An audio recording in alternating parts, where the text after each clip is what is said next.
Hi everyone, my name is Caroline Cox. I am the director of the film Food for the Rest of Us, and I just wanted to welcome you to this year's 2022 KDocs Film Festival.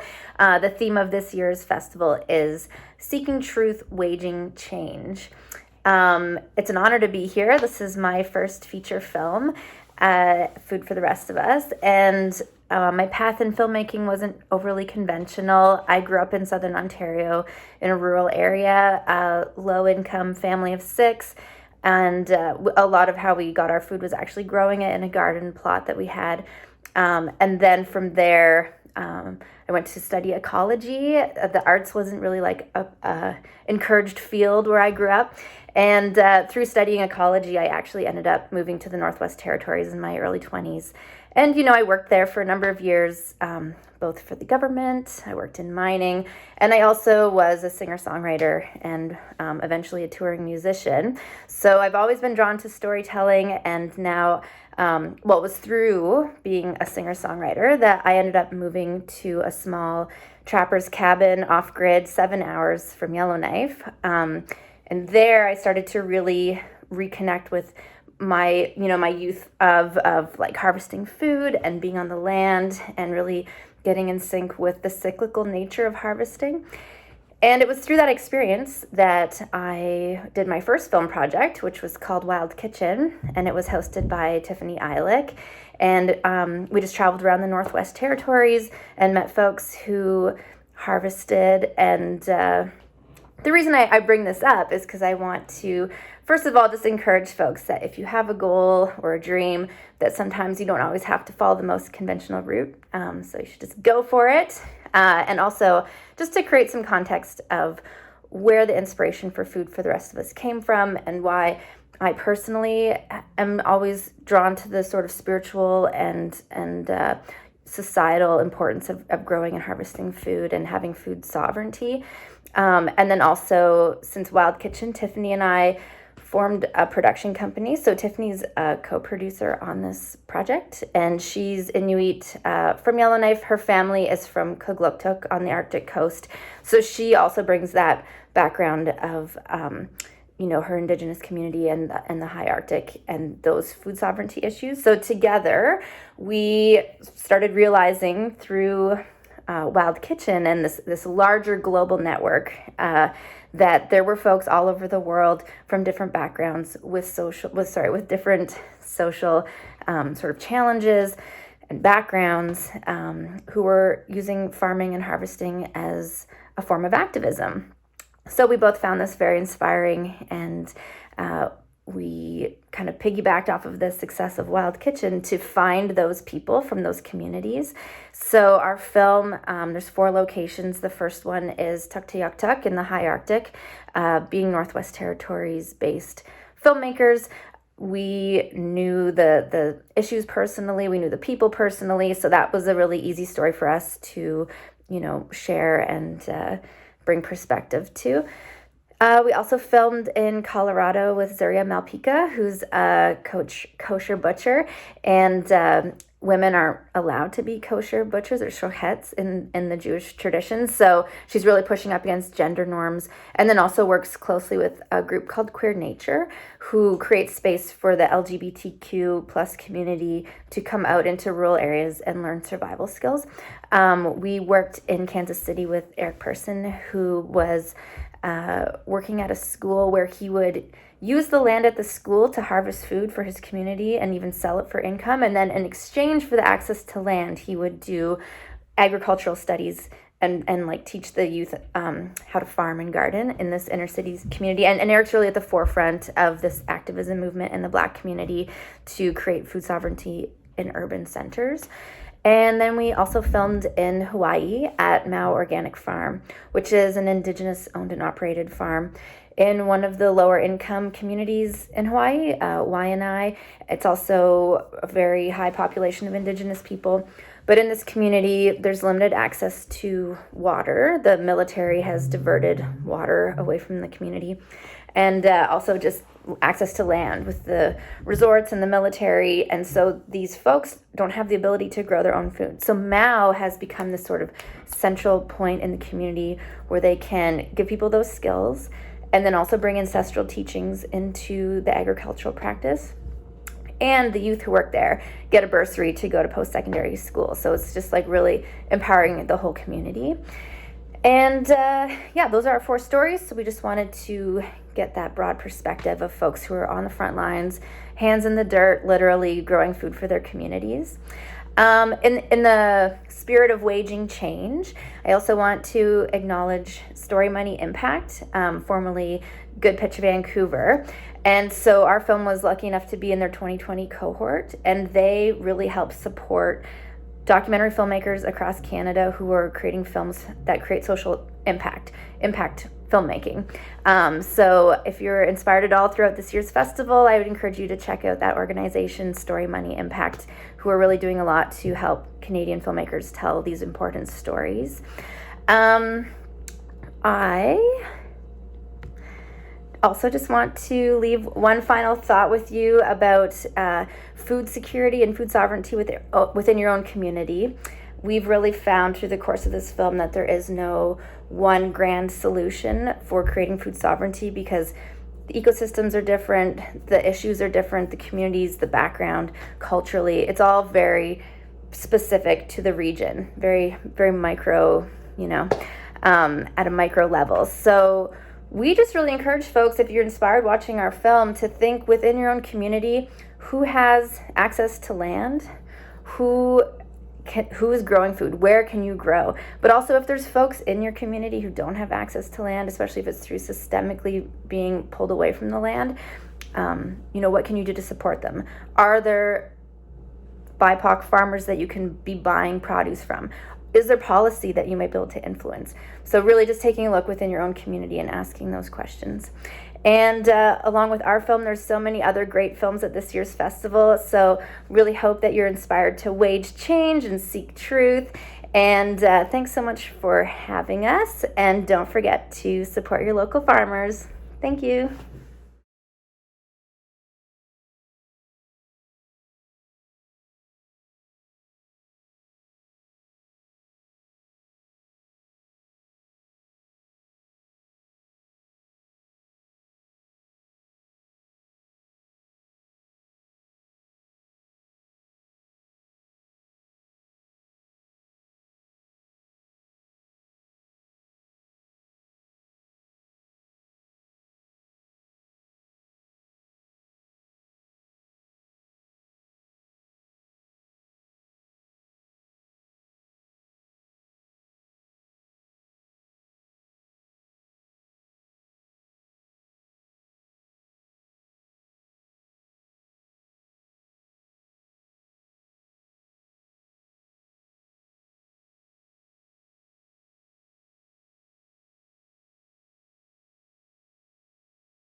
Greetings, virtual audience. Welcome to 22 KDocs Film Festival with its overarching themes that are so exciting to explore. And welcome to our panel discussion on the fascinating feature-length documentary, Food for the Rest of Us. I'm Dr. Shiva Olyaei, your host and moderator today from KPU, Kwantlen Polytechnic University, and KDocs Film Festival. Please join me in acknowledging respectfully Kwantlen, Khatsi, Samiamu, Musqueam, and Tawasan, ancestral, unceded traditional lands on which we live, learn, and study. Without further ado, I would like to invite our panelists to our virtual stage. I would like to start with Carolyn Cox. She is a Northwest Territories-based, self-taught freelance filmmaker, editor, and producer who specializes in documentary projects that focus on culture, the environment, women, and arts and lifestyles of people of Canada's far north. Also, Tiffany Ayalik. Tiffany is an Inuk from Nunavut. As a film actor, producer, performer, musician, composer, and host, Tiffany discovered her love of storytelling and powerful change that hearing a story can bring about. Marjorie Ovayuak. Marjorie is a fierce advocate for Inuit culture and language revitalization, who brings awareness to the lived experience of global warming and climate change and their effects on coastal people of far North Arctic. Eric. Ace, the agrarian steward, also known as Farmer Ace, is a Black Indigenous farmer and community movement builder and educator, whose true passion is in the dirt and also helping people to reconnect to the land and their roots. So I would like to congratulate each and every one of you for joining us in this passion and sharing your raw, authentic, thought-provoking, and touching stories with us and raise awareness about these pressing issues. So we will learn to not only educate ourselves about these issues, but also take meaningful actions. So let's start with the initial observations. Any opening remarks? We can start with Caroline. We will continue with Tiffany, Marjorie. We are so delighted to have you here. And of course, Eric, we would love to hear more from you as well. Great. So you just want our perspective on opening remarks, of course. Oh, great. Sure. Well, I mean, it's just such an honor to be part of the KDocs Festival. And, you know, Tiffany and I, as Northern-based filmmakers, it was just really exciting for us to be able to tell the story from Tuktoyaktuk in the high Arctic, but then also to travel, you know, to Colorado and to Hawaii and to Kansas City with Farmer Ace. So it was really exciting and like such an honor to have the film now grow to a place where it's being seen by audiences across North America. We're just thrilled. So thank you. Thank you. Tiffany. Hi, thanks so much, Shiva. We're really, really happy to be having this conversation.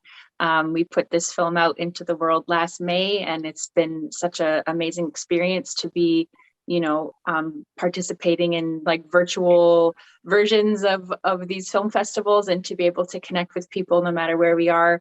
And I just think it's so cool that Marjorie up in the high Arctic and having Farmer Ace down where you are, and I think you're in Atlanta still, right?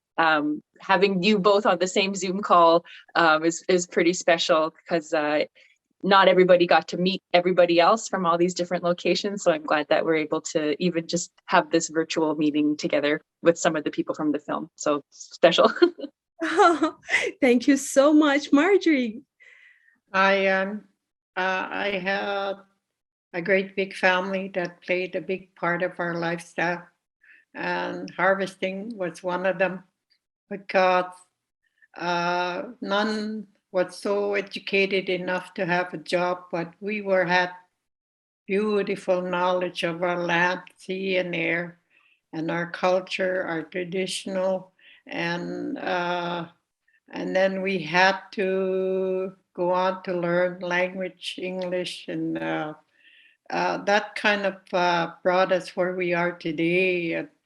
But the thing is, the outside society played a big role in our struggles in life. But climate change is one thing that really is affecting us right now. And not only that, but this COVID that's going out, that was predicted years ago. I can remember that story. And it said that there's going to be a sickness. It's like in the Bible, they don't read and write, but they know. But that sickness will travel through air, they said. And that's what we have today. And these kind of foreclosed alignment for our life, they were preparing it for us.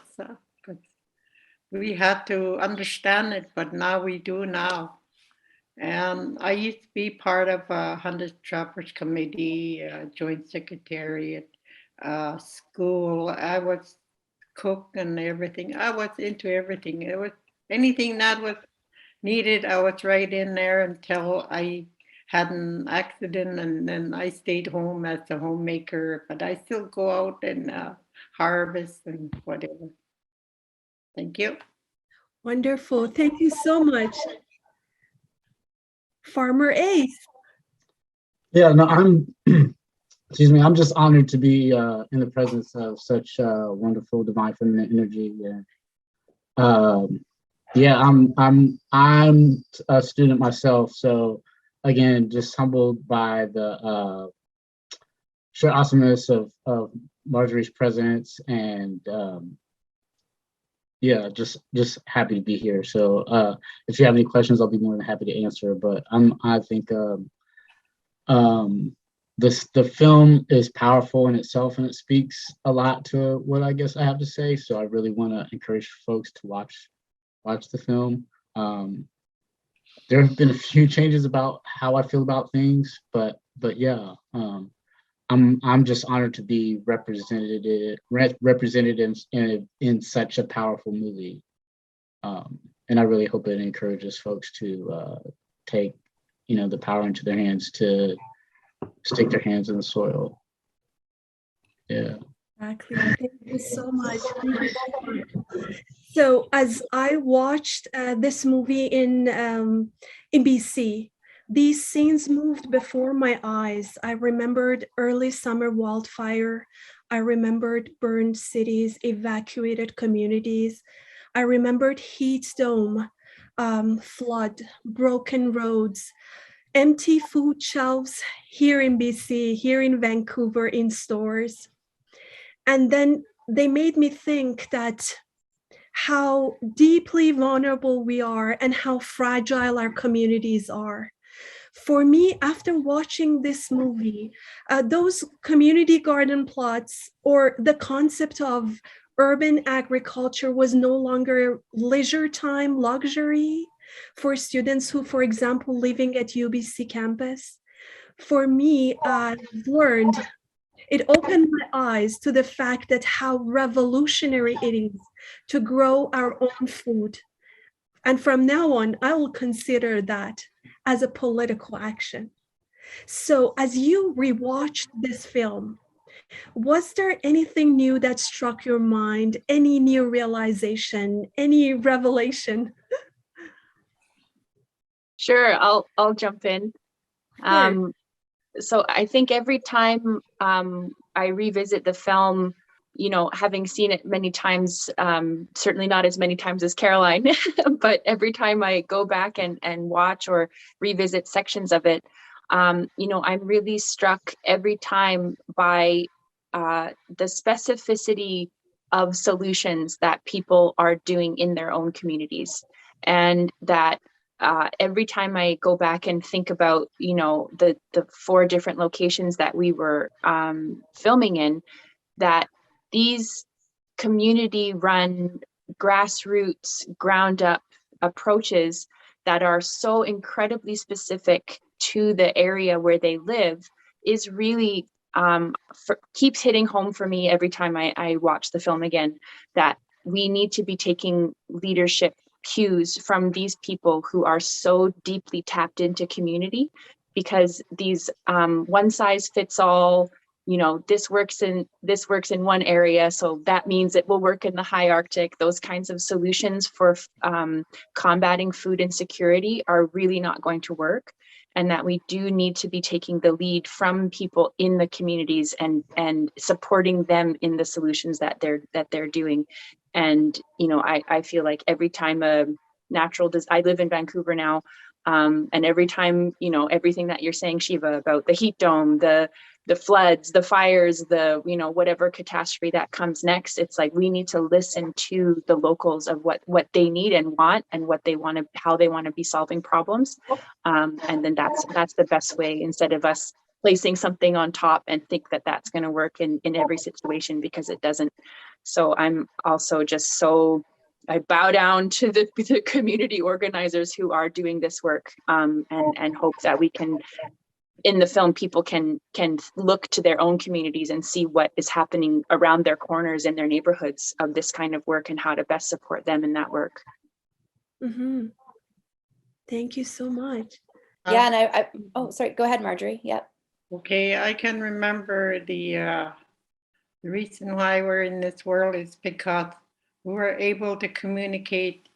We were able to help out each other. We're able to do what wasn't written in the book. So it was passed on from my father, from his grandfather, and that.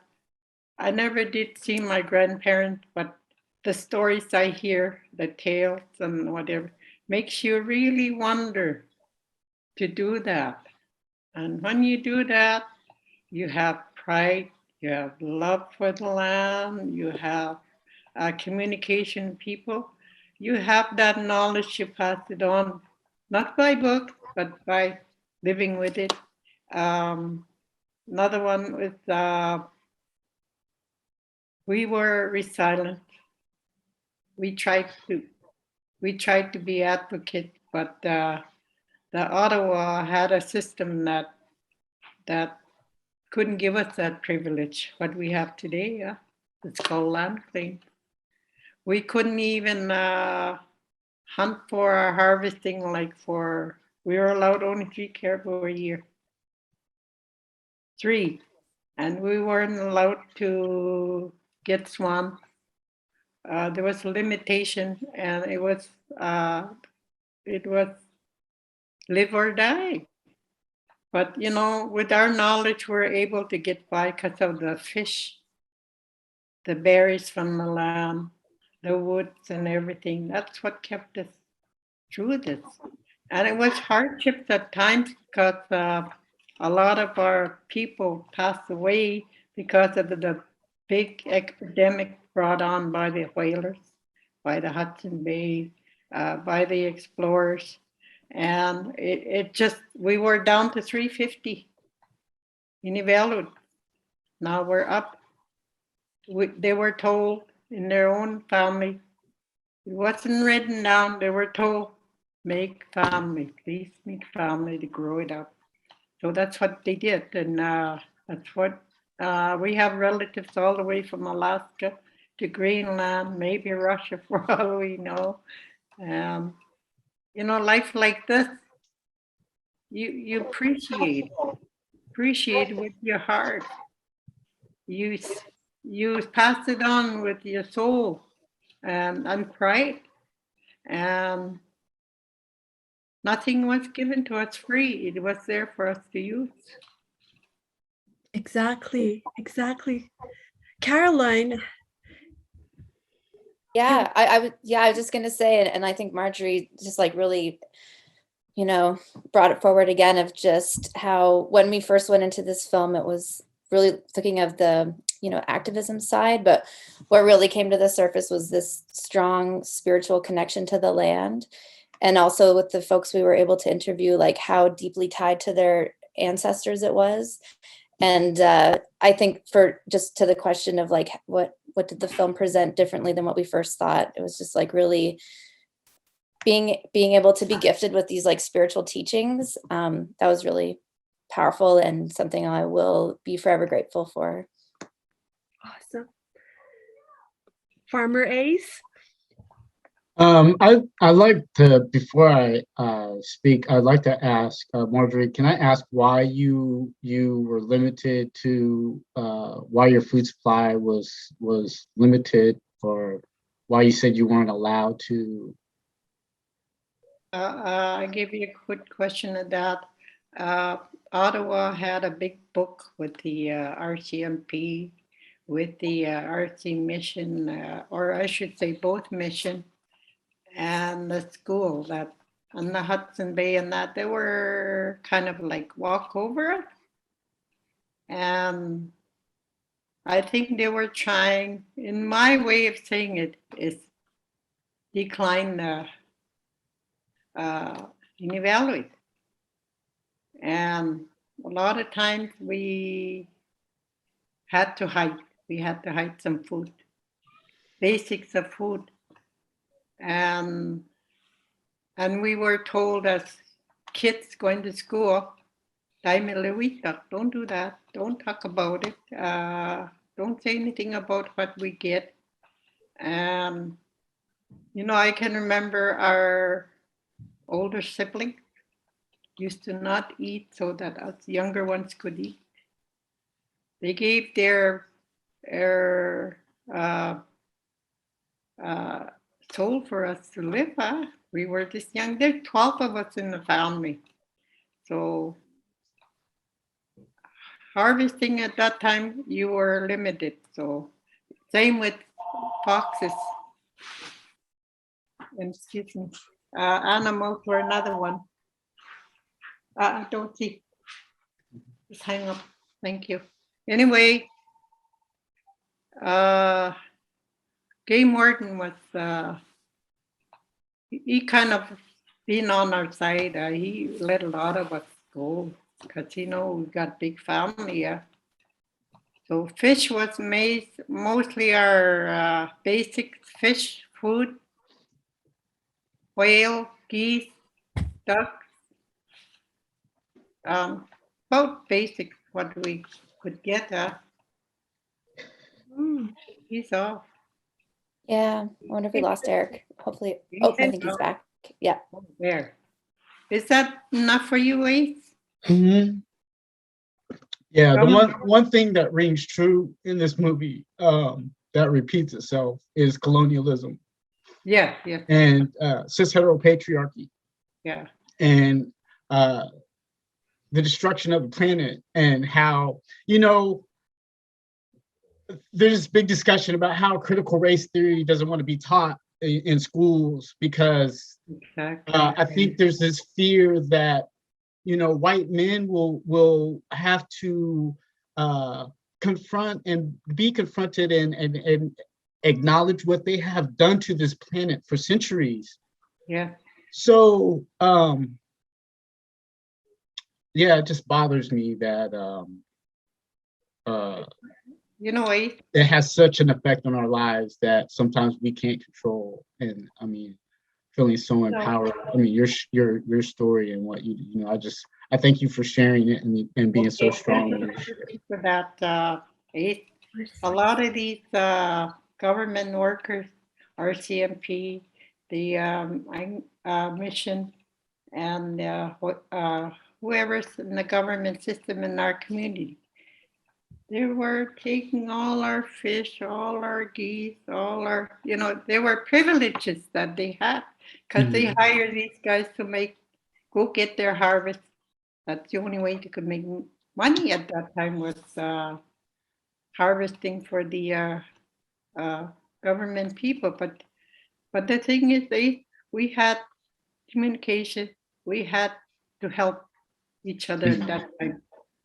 They frequently use us to abuse us. I mean, that's a systemic system and pattern that is consistent. You're right. Thank you so much. Thank you so much for inviting those critical lenses to our conversation. White privilege, critical race theory. Of course, these lenses always have to be present in our conversation in order to tackle the matrix of oppression and domination. So the film also opened new horizons for me. When I was watching that film, I was thinking of the geosphical spiritual traditions, earth-centered spiritual traditions, and also theosophical spiritual traditions, God-centeredness in other forms of spiritual practices such as Islam, Judaism, Christianity, monotheistic, basically, religions. One of the fascinating elements of this film was a Jewish female shochet who not only challenged the gender roles, but also she transcended the perceived demarcations between different spiritual traditions. She not only educated her community to find a more humane way to have access to meat supply chain, but also paid her due respect to Mother Earth. What I've seen that was very beautiful was that Mother Earth reconnected people from different tradition, different spiritual tradition. Someone from a monotheistic, obviously, background was paying due respect to land. And that was beautiful. So our panelists, please tell me and also our virtual audience the spiritual and healing powers of being on land and being connected to harvest our food. Yeah, Let me say something about the colonizing. Okay, just recently, about when I first met Caroline, we did a documentary at the point. They call it the point. Now they call it the Arctic Ocean. So I can remember my mother. I'm a young girl growing up, going to school in and out in the hospital same time. But I always come back to harvesting. Don't matter. We go right from spring right till fall, winter comes. We have to stock up for the winter because sometimes people don't go out. So we are able to help some people. But this one really dawned on me just because I wanted a tent frame down there because it's cold, windy, and rainy. Its climate is not the same anymore. So I had my son put up a tent frame stove and a bed for me. So I could stay warm all day and harvest all day. I could stay there a week. And as long as I stock up, people come down, I gladly help them. They want fish, they want dry fish, they want whales, another one, dry meat. But my son been getting a letter. In that letter, it's called No Development. When there's no development, how are we going to survive? So I went to the office at the Hamlet office. I said, why are you trying to get rid of us? This is our lifestyle. This is our traditional life. Before you, before me, and before others, before my parents, we've always used it. We go down there, we get our harvest, we leave it nice and clean, and we share it with people. And why no development? We're not developed here. You're making stuff for tourists. Take our place. This is our livelihood. So they come back to me, and the guy that wrote that letter, I got him out of there. And he was one of my native people. And I said, if I'm not gonna be satisfied with what you're gonna tell my son, you ask me. So I went to his office 3 times. He wasn't there, so he came to my house. And I said, that's grandfather's land. That's our great-grandfather's land. You can't do that to us. How are we going to feed our family? How are we going to have money to feed ourselves? Stuff like that. So, in 3 days, he resigned. It's not hard to tell the truth, Yeah. I think part of the the beauty, as Caroline was touching on about the spiritual connection that happens in the film is again tied to complete specificity of each of these regions and each of these people and cultures and the roles that they play in a wider community. And to be able to be in Hawaii, you know, working with Mao Organic Farm, a place filled with youth who are deeply connected spiritually to the work that they're doing, as well as, you know, like, as one of the people in the farm said, you know, learning how to drive a tractor, as well as, you know, being connected to culture and land and a spiritual and emotional harvesting as well, you know, to be in and immersed the youth at that farm and to be like, hey, we're from Canada and you have kindred spirits up in the high Arctic who are doing a very similar line of work, who are really championing the earth and cultural revitalization and indigenous practice and connection to land and water and food.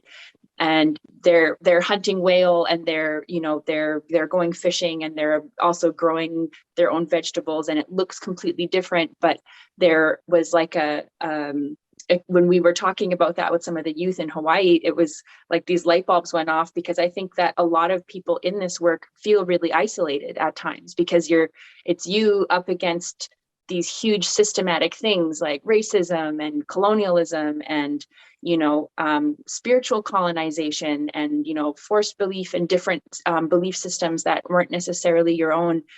So even if the return to some of those more traditional things looks different for everybody, the journey is very, very similar. And so to be able to find those through lines that Caroline found throughout, you know, the research and the filming of, you know, finding those sparks that were universal in each of our locations really did a lot to kind of bring together the emotional center of the film that I hope Caroline is so proud of, because every time I see it, I cry in different places all over the place.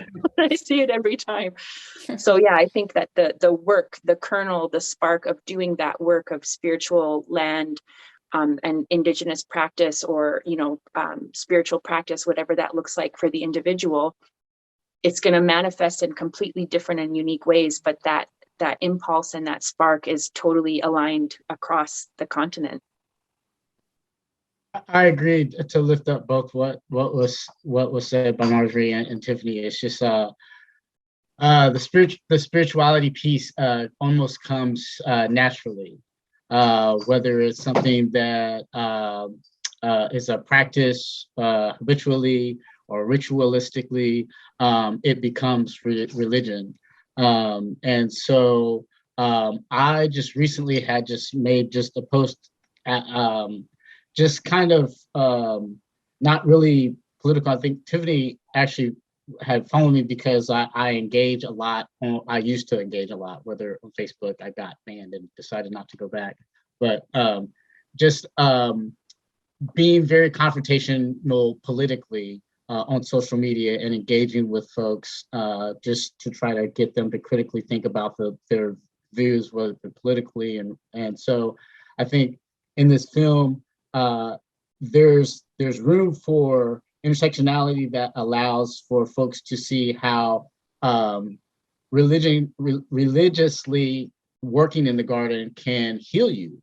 And so when I just said, I feel sorry for a lot of folks who have been trying to heal intergenerational trauma, you know, whether it's mental trauma, just things that people are trying to heal from, relationships, being in love, but you haven't set your foot in the garden, not once, not yet. So that doesn't make sense to me, because there's just, again, the work that is done in the garden keeps you connected to the soil, it keeps you connected to your roots, but it keeps us connected to each other, and that biodiversity will increase yields in your own spirit, which people I don't think realize.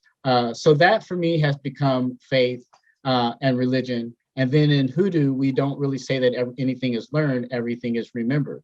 And so again, going back to Marjorie, the things that she learns or she's remembering are things that have been done for centuries. and things that have been stolen from us or things that have been forgotten through again, sometimes colonialism, and then sometimes just things that have been not taught or brought down through lineage and ancestry. Those things are becoming remembered again. And the thing that I love about the film is just taking away from watching all of the folks in Hawaii do that spiritual practice and grounding before they start their day. And that was one thing that I took from the film that I was like, oh, wow, that's something that I would like to introduce to, the next group of folks who I am sort of lead in a team building, if you will, because I don't like employees, sort of in a way where I'm teaching or leading folks and helping them understand their reconnection to the earth. That's just that spirituality piece. Like I said, it just kind of comes naturally. It just comes so organic. Yeah, I mean, so I think a lot of people miss out on that piece and they don't understand how essential it is, It is. I'm gonna bring one more thing here. Adaptation with the social thing in the family. We were spending more time harvesting, hunting and camping and everything. But school was big domination. Mhm. And the government said, if you don't send your kids to school, you won't get help. You won't get family. Mhm. So that was like a bully threatening government we had. And but I like the life we had where we were out all the time because we always had food. And we struggled a little bit, but we managed to get by that episode with the adaptation of our lifestyle. Now that we are educated and we got jobs and buy any kind of food you want, fast turkey, ham, or whatever. And now today, everything's really expensive. Now we got to adapt back. And I'm glad I have that skill. I have that, my grandfather's adaptation because land changed, our migration changed, our ocean changed, everything's changing. But even the animals are, I was really surprised. Every year we had herring, we had lots of fish and everything. But this year herring was really late. And then about 2 or 3 years ago, we had a big run of salmon. We never had those before. They were just like chunk salmon, big. And it was delicious. It was a change of food for us, but we got used to it. We adapt to it, eh? Caroline, did you have any point here? Oh yeah, well, I love so much listening to what Marjorie and Eric have to say, and I always feel like, I just am like helping tell their story. So I really guess all I could say about the spiritual aspect of the land is that part of the journey of like me becoming a filmmaker was to go live out in the wilderness for a few years, like 7 hours from Yellowknife in this little cabin, and learn from my neighbors how to harvest at a point in my life where it was like very transitional and there was a lot of instability. And of course, I haven't had the same heavy burden of trauma that racialized people and like that the effects of colonization have had. But I did personally really grow and also was healed from my time on the land. And so it was really nice to be able to hear other people's stories and the power that that's had for them. And then to like have them share it in a film that hopefully like broader than just their own community can learn those lessons and have that teaching is great. And so I'm just honored and love everything you guys have to say. And I'm glad you fought to have your tent frame stay on the coast, Marjorie. Good job. Lots of money to get that tent frame and 2x4s. Yeah, it's hard in the Arctic. It's hard to get supplies. Yeah. Of course, adaptation, spiritual colonization, intersectionality, the trauma that racialized people experience. These are all the words that I'm so happy that we brought them up into the conversation. But can we go back to a time when the film went to a good pitch, 2022? And Caroline, how did you use your film to create social impact? Yeah, I mean, it's Tiffany and I together as business partners and co-producers, it's our first feature film. So there was definitely a lot to learn. And also being like up in the Arctic in our small little, there's only 40,000 people in the whole territory. So we were a little outside of like the bigger realm of documentary filmmakers. So being included in Good Pitch was really cool because, it's like a pool of filmmakers from across Canada. And we learned so much about systems and organizations that are set up to help films create social impact. Through that, we also were included in the Redford Center Impact Filmmakers cohort, which is more of an American-based impact campaign. And now also we have, educational distribution through Collective Eye in the United States, but they're also doing an American impact campaign for us. It really all started with Good Pitch because it was not a world we knew about. Story Money Impact is the organization in Vancouver who they've mentored us. They've helped us raise money. The In Spirit Foundation gave us a huge donation to help us bring the film more into the Arctic communities. And I mean, it's really, now that I think of it, because actually it was like, go, go, go. So I'm having a moment where I'm like, oh man, a lot's happened since that all started. Cause I don't often just like stop and take a look back. And it's pretty incredible, like the amount of support that has come through that network at Good Pitch. So, food banks are sharing the film. Schools are sharing the film festivals, doing these Q&As where we get to go more in depth with the people who are in the film. Hopefully, I think the association you were working with, Eric, Maurice, is going to screen the film, I think, in Atlanta. So just lots of, community screenings that are far beyond what we could have done on our own without the support of Good Pitch and Story Money Impact.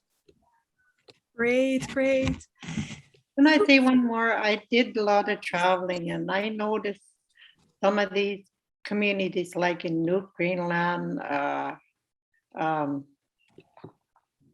Iqaluit, Sax Harbor, and all those. The people in the Eastern Arctic, they're 20 years ahead of us. They have plans for everything, but in the meantime, they have 20 years behind, because the adjustment of the government system makes one better than the other one. But I praise these people that don't have fancy food or anything, but they do have the needs for their survival, like net, gun, boat, it's hard to get those, but they can borrow from somebody. Say, okay, if I get this, you can get a portion of it. That's what they do today. Even for me as a grandmother, 68 years old, if I have the money, I'll say, can you get me 3 caribou, 2 caribou? Because I got a big family too.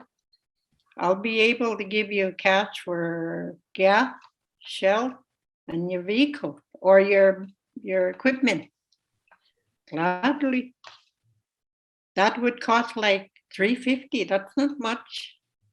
And meantime, they could get their own harvest too. So the system I'm in right now, I'm gonna tackle 100 Trappers Committee and be an advocate. Hey, I'm a single mother. I'm a grandmother, and can I get money for help us get this stuff? It's not hard. Funding, I should say, funding for that. Yeah. Thank you so much. Okay, let's circle back to one of the prime messages of the film, and that was food insecurity. So I would like to hear more about the regions that you're most familiar with: Atlanta, Kansas, far north Arctic. I would like to hear more about the experience of food insecurity as one of the prime messages of the documentary. Sure, I'll jump in. There's so much I'm sure every, Marjorie and Caroline and I could say about this issue. It's something for sure Caroline and I are very passionate about, and we've been working in these spheres and these circles, especially in a northern focused capacity for a long time.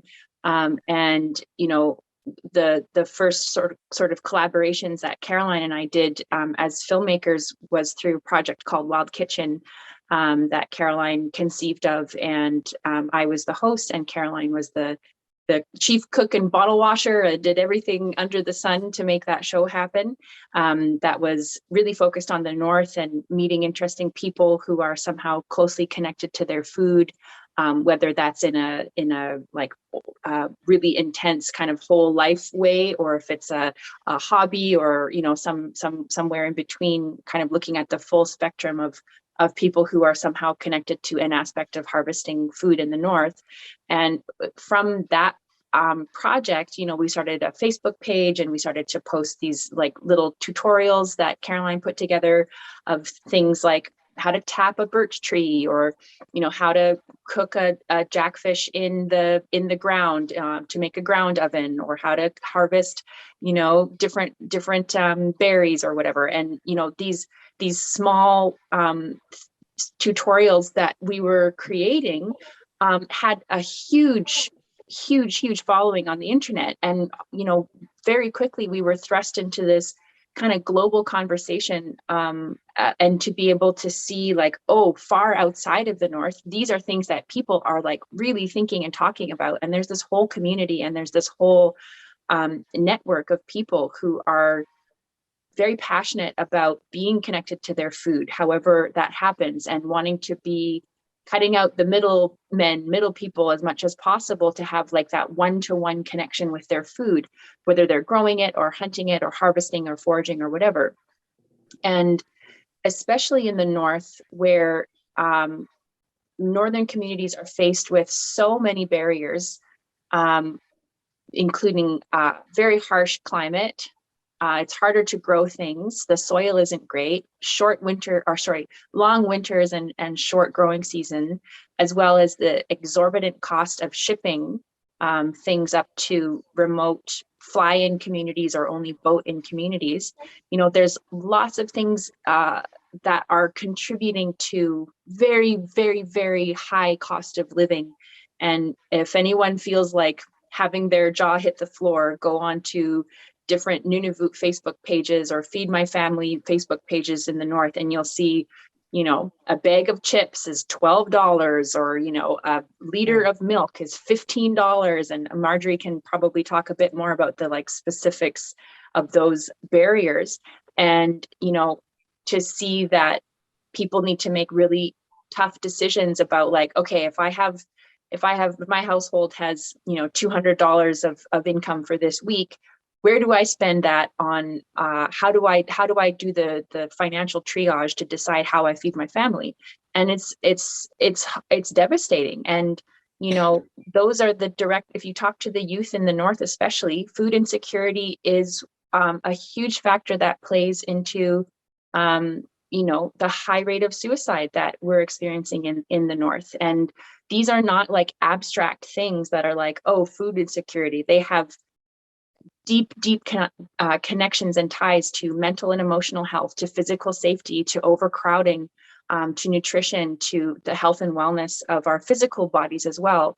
So, food security and food insecurity are directly linked to so many other things that need attention. And it's a good litmus test for any community to see who has access to food, who has access to land. And there's a direct correlation to the health and vitality of the community as well. So food is political, food is very important, and you can't separate the politics from the food. And we're hoping that communities in the North can be inspired to continue on diversifying their food sources and to find ways to lobby support for more stability and security with our food sources. Mhm. Thank you. Thank you, Farmer Ace. Can we hear more from you? Oh yeah. I mean, I definitely think across America, especially in Black communities, Brown communities, definitely red, there is a lack of adequate nutrition, a lack of access to healthy food, especially food that's fresh, that hasn't. I mean, even the food that you find in the grocery store a lot of times has been on a truck for a week or two, shipped in. I think one thing that's been said even for the last 5 or 6 years is, as a quote, is it's easier to find a bottle of ketchup at a corner store than it is to find a tomato.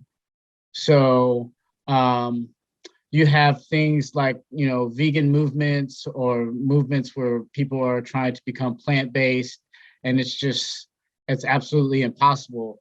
I know that living in Kansas City and having access to farmers markets or even other farmers, and being able to supplement whatever I couldn't buy by getting it from someone I knew, whether it be beef or chicken, moving to another state where I don't have those things has become a challenge.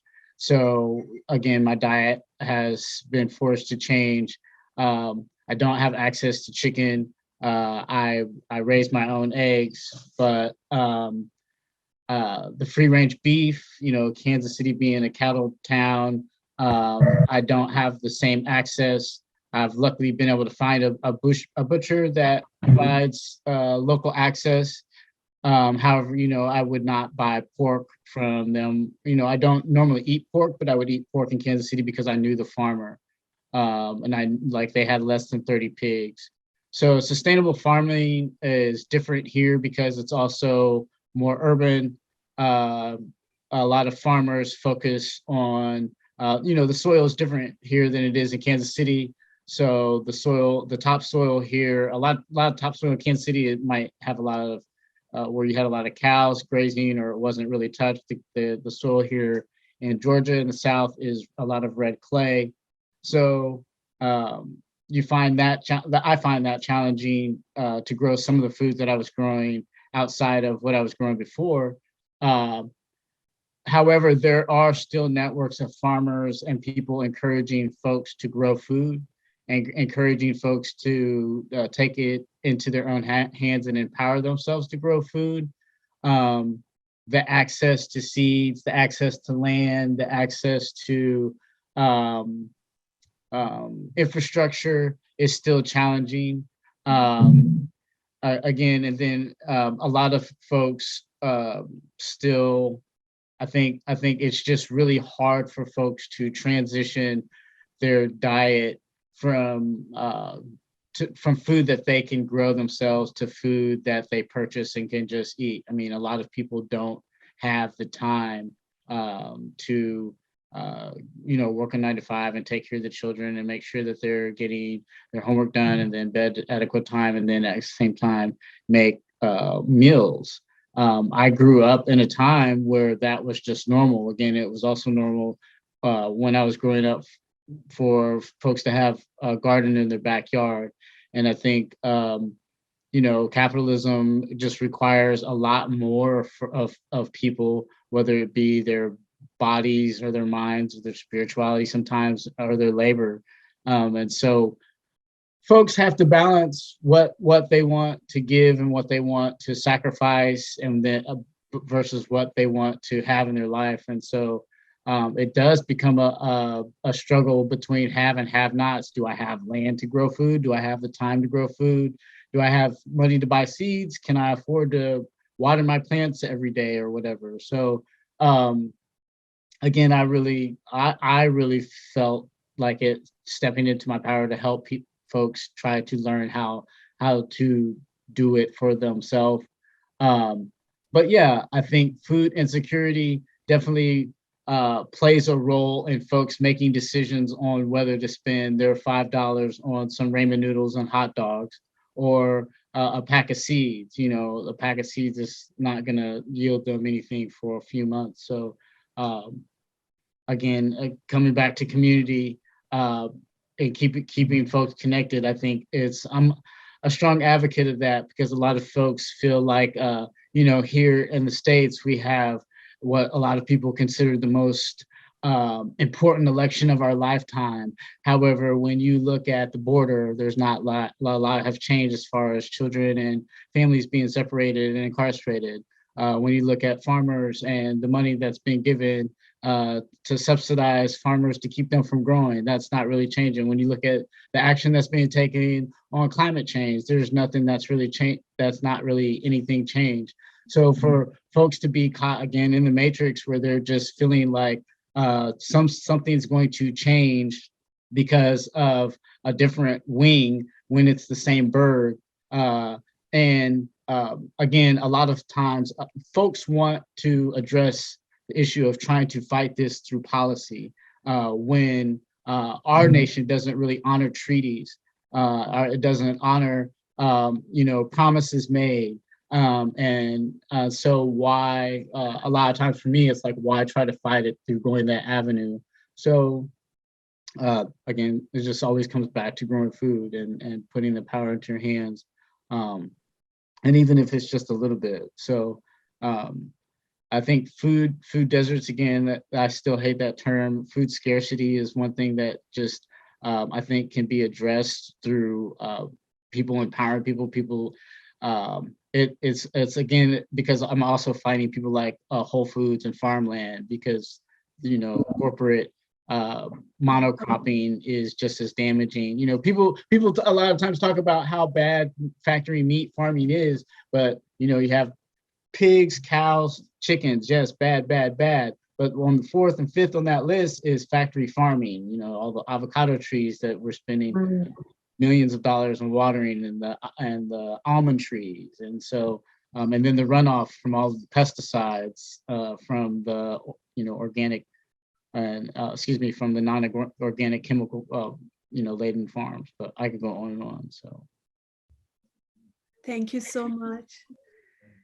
Thank you so much. And it's like Marjorie, you had a point here, Marjorie? Yeah, of course. Yeah. Go ahead. Thank you, Ace. My parents were both orphaned. They were raised to help elders. They were raised to help out each other. My mother went to residential school at the age of 4. She came out at age 18. She's very knowledgeable about Christianity, because that's where she was. She had a strong faith in that, and she had full hope. She doesn't drink, but she smokes. She didn't know how to speak her language. And my father was didn't go to school, but he had knowledge of love, helping out, kindness, all this. That was my father that brought me to speak, be an advocate, because I had a disability, and that was hearing. And he didn't like how some of my friends and some family that mock and tease people with disability. But I learned to live with it, you know, and medication you get from land, plant, and animal. And that's what my mother was really into. And she learned to speak our language. She was born in the Eastern Arctic. My father at the coastal near Bailey Island. He always said to one of us, if you see something, you hear something, somebody say something that's not right, don't be scared to say it. And I said, why? I said, I don't want to be picked on. And he said, no. He said, in the end, he said, they'll come back to you and ask for help. And I believe that. And the food that we were getting were really going sky high. I used to buy a bag of 10-pound flour for $18. Now it's almost $50.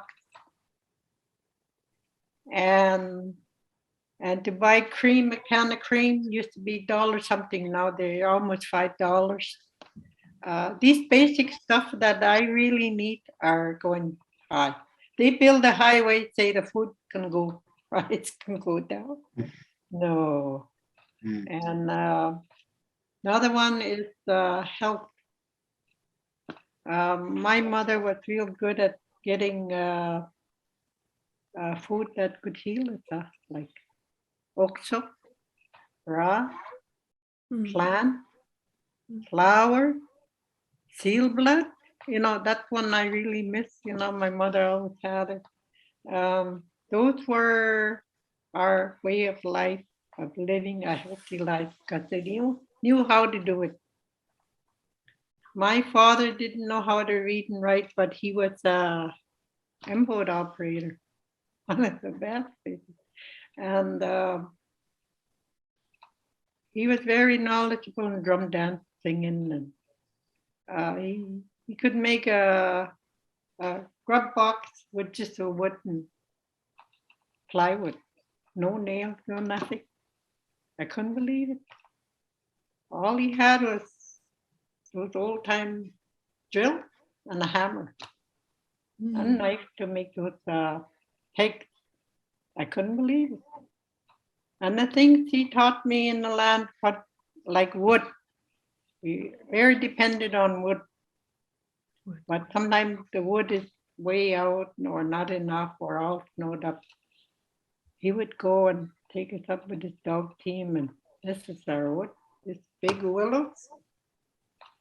He adapted so good since he was an orphan kid. He knew everything. But one thing he doesn't like is alcohol. Alcohol is the biggest home wrecker, the biggest whatever you call it. If you don't use it right, today it's really bad. I quit drinking, quit smoking 5 years ago. I live a healthy life. And I'm glad I did, because trauma was not a good thing in my life. I had to change because nobody's going to help my kid. I used to barter food for fish, geese, whale, all this by sewing, babysitting, or making bannock bread for somebody so I could have money to get something for the house. Because at that time, government turned me away. I was turned away even though I had real bad disability, but I was turned away. But I learned to adjust it. But I really liked this one when I was in grade 10. They wanted an essay about Ottawa. I couldn't wait to write it. Of course. And I said, Ottawa is nothing to us. They take our rights away. They take our whatever. Kid, they took our dignity from us. I said, if we had our way, we would have been running Ottawa.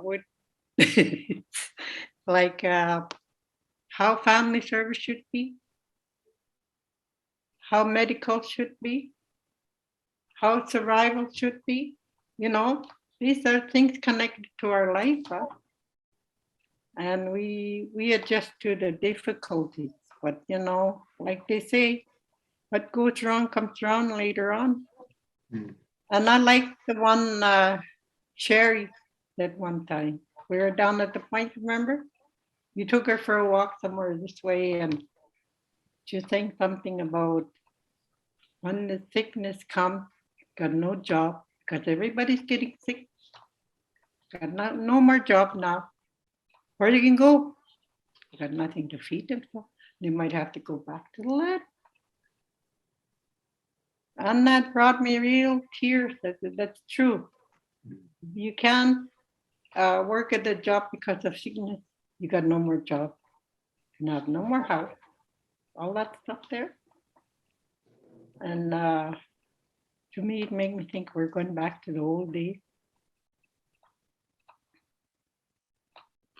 Yeah, extreme adaptability is being asked of us all right now, and blending of old and new, and tradition and technology, and ancient practice, and new situations and new contexts. I feel like is the big flex right now that's being asked of us is extreme adaptability. Yeah, you're so right, Marjorie. Thank you so much. Yeah. I would like to ask my concluding question. So maybe we wrap up with the question of how did you all find each other? How did you come up, Caroline, with these 4 lines of stories? Or Farmer Ace, Marjorie, how did you become engaged with this film, the procedure that you decided to become part of this film? So maybe you share. I actually, if I can, remember how Tiffany and I met. I think it was in a political, I think there was a comment made by someone and I challenged them. It was a rather rude comment, I think. And it kind of was a rude comment on the internet. Huh. And it was on Facebook and on some political page. And we just kind of started going back and forth. And knowing myself, I like to do a lot of political ranting, and I guess political trolling is what a lot of my friends call it, because I know when I don't usually get engaged with conversations unless I know that I'm right, I guess. It's a really strong Leo thing. But in this particular instance, I think both of us were calling this person out, and then we just became my sister was talking with you, or she was right. witnessing this, and then she's like, Tiff, you got to come over here and check this guy out, he's on fire. So that's how we met. So yeah.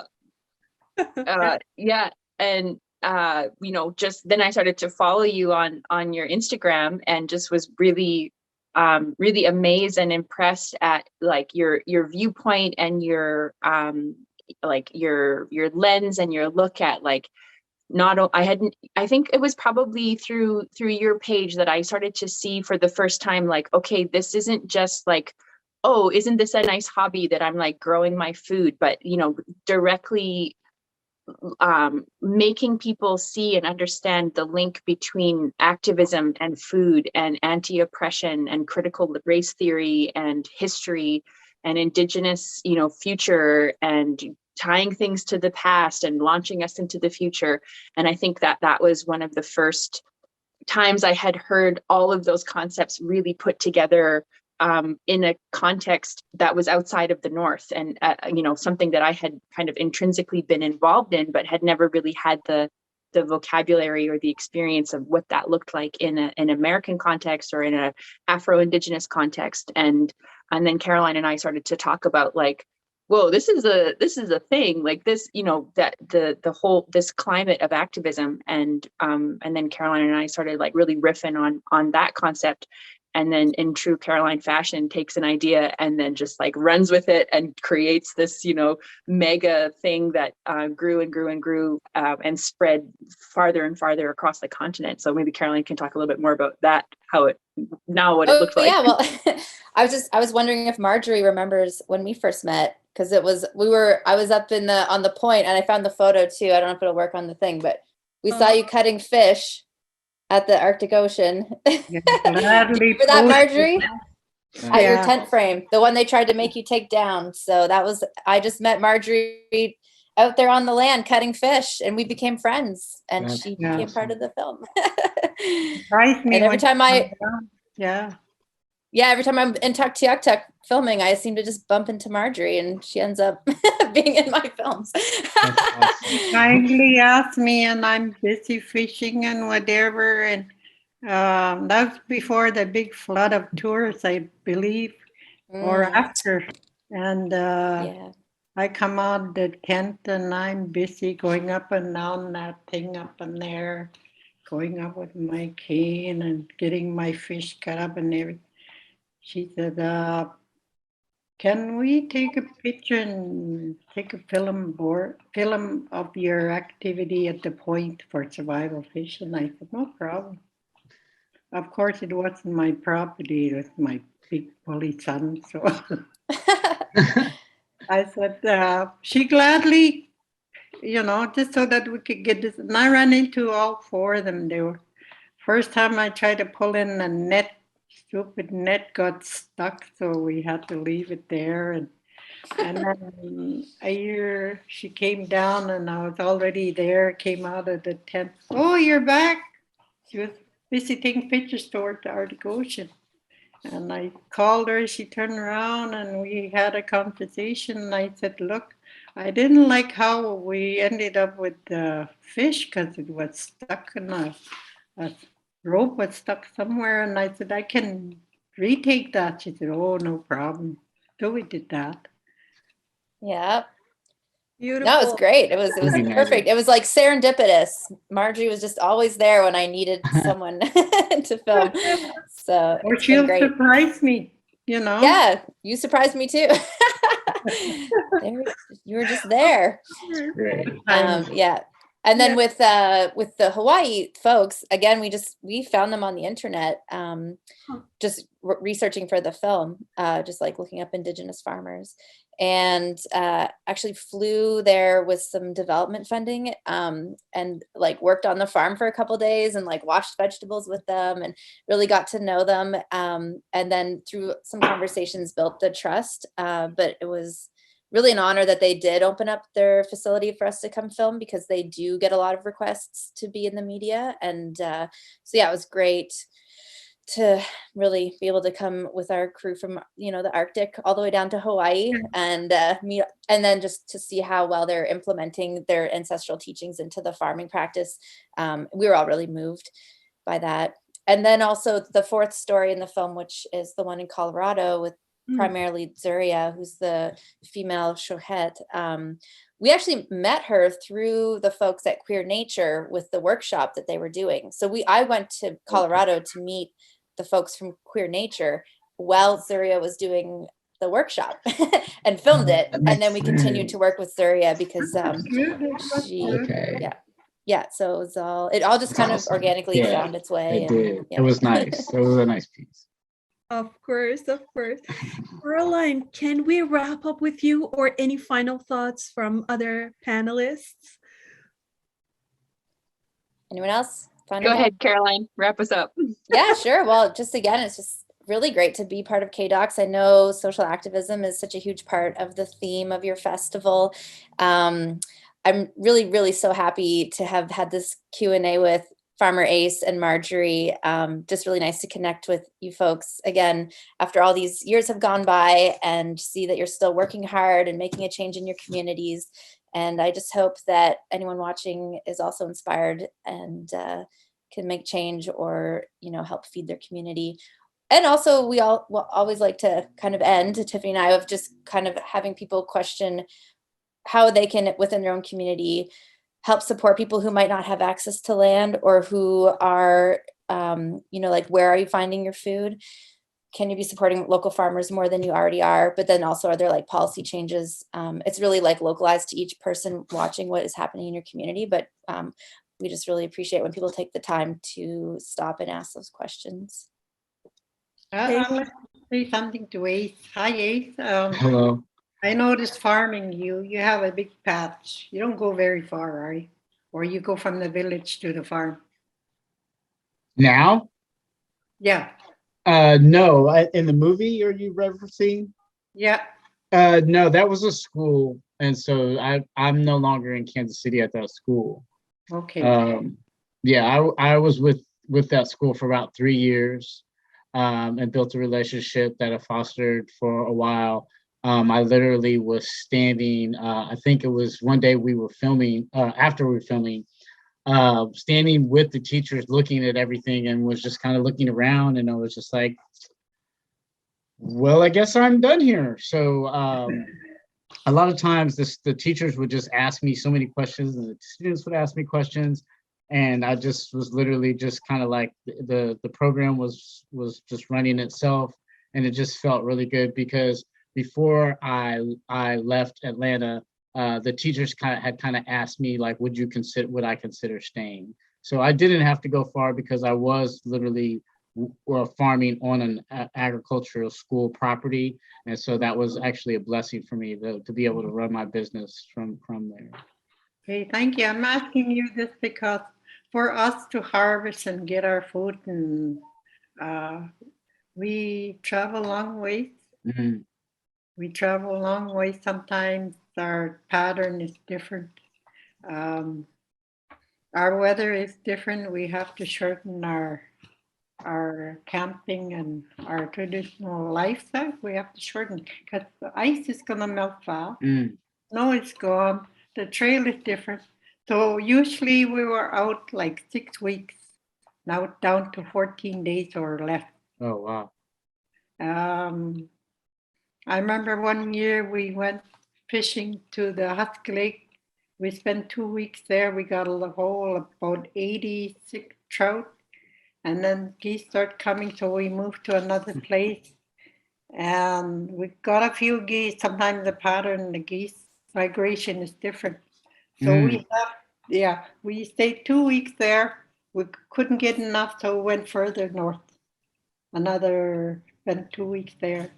And if we couldn't get enough geese or whatever, what they do is they go across the island called Hendrickson Island.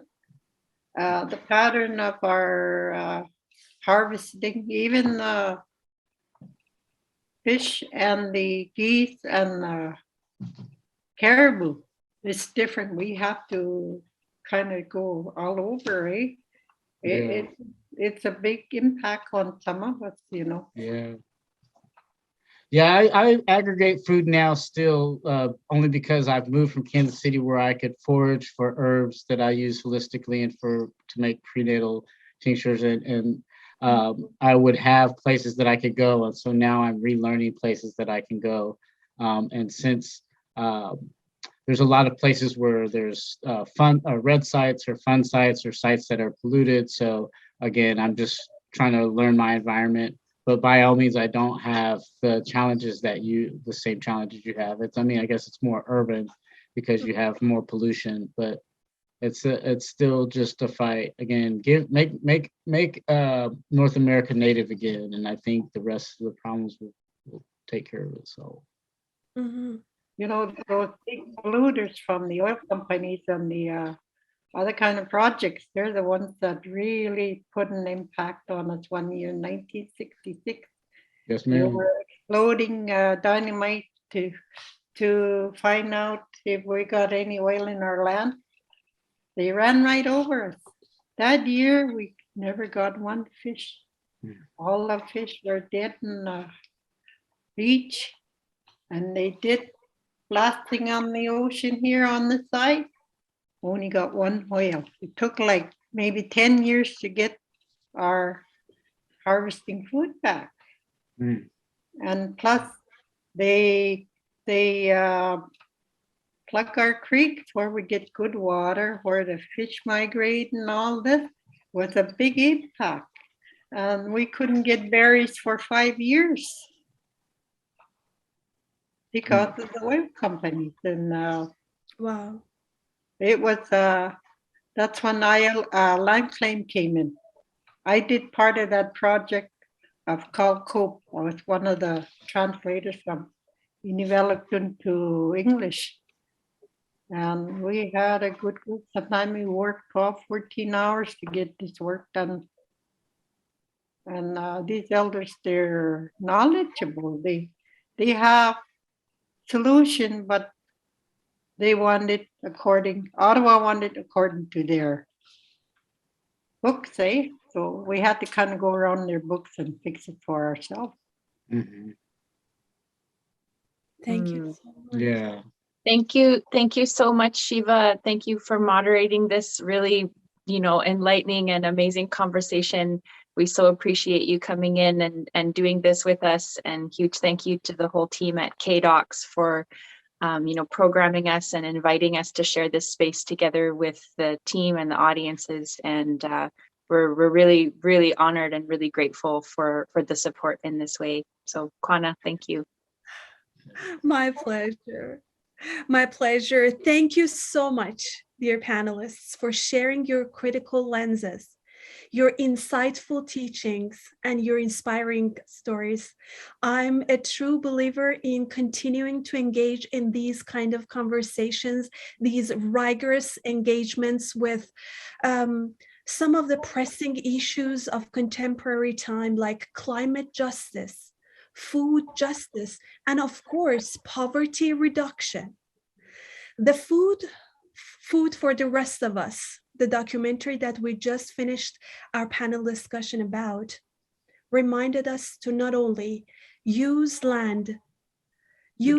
lands ethically and righteously, but also understand the need that we need to take care of our understanding of these issues as well, and take critical, multi-layered, informed approaches to tackle the question of food insecurity by understanding the following concepts that we just talked about: colonialism and white privilege, neoliberalism and market-driven policies, militarism, capitalism, overdevelopment, underdevelopment, the real tragedy of commons, and human greed, and corporate social responsibilities. So these are the notions that came out of our conversations today, and I hope we maintain our critical intersectional lens to analyze and holistically tackle the issues that we really wanted to have a better understanding of them and take a meaningful action for them.